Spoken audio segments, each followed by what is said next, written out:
in Wilmington, Ohio. The preceding signal is a test of the NOAA weather radio station WXJ-46, Miamisburg, Ohio, public warning system. During potentially dangerous weather situations, specially built receivers can be automatically activated by this signal to warn of the impending hazard. Tests of this signal and receiver's performance are normally conducted by the National Weather Service between 11 a.m. and noon each Wednesday. If there is a threat of severe weather, the test will be postponed to the next available good weather day.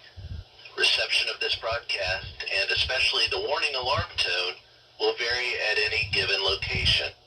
This variability, normally more noticeable at greater distances from the transmitter, can occur even though you are using a good quality receiver in a good working order. The warning alarm tone will be activated for hazardous watches and warnings for the following counties.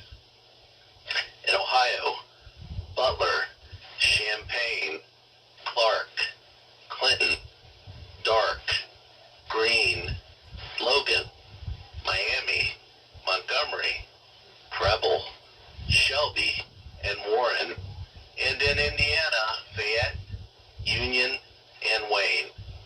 This concludes the weekly test of weather radio station WXJ-46, Miamisburg,